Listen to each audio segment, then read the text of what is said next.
bayang magiliw, perlas ng silanganan. Let's face it, folks, without some of the hard-working people that arrive in Canada from overseas, this country would shut down. Am I right? Yes! At least that's the message from the Filipino consulate in Vancouver, who recently visited Victoria for the first time. Instead of them going to Vancouver, they save their money and we do the services that we can offer in Vancouver right here in Victoria. Updating passports, checking documents and hosting a seminar in efforts to support Filipino temporary workers that live here on Vancouver Island. We are here to help them out whenever they're in trouble, be their friend whenever they want to have a friend. Many of the workers that arrive in Canada from the Philippines are trained caregivers. They come here on a 2-year work agreement with hopes to gain permanent resident status immediately following. But for this, they need help from their employer.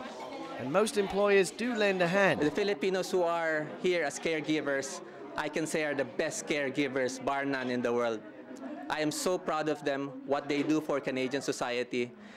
They have helped a lot of Canadian families. Across the South Island, there's currently about 250 Filipino temporary caregivers. Rhea Grace Aquino is one. She's a live-in nanny for a family in Saanich. Ooh, please climb down, Meg's piglet. Rhea's happy with her job and hopes to become a permanent resident of Canada next year. Yeah, what happened? At which point she wants to apply to relocate her mother here, and the Filipino consulate will help her during the process. Because you miss your mum? Yep, I really miss her a lot because it's been 4 years since I haven't seen her. Piglet is in trouble, Mario, look at that! There's about 2,000 Filipino families living on the South Island. Rhea can connect with them through the Bayanihan, this Filipino community centre in Victoria.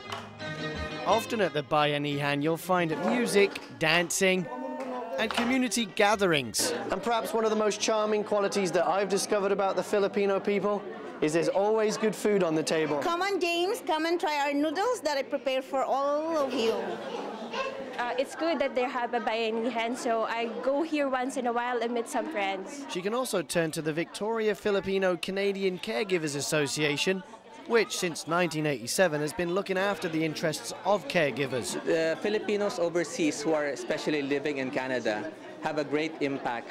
Some Canadians here are actually being brought up by Filipinos, and that's a very good and positive contribution. Find him. The consulate will be travelling BC with plans to return to Victoria later in the year, making it just a bit easier to become a Canadian. In Victoria, I'm James Green, your urban specialist.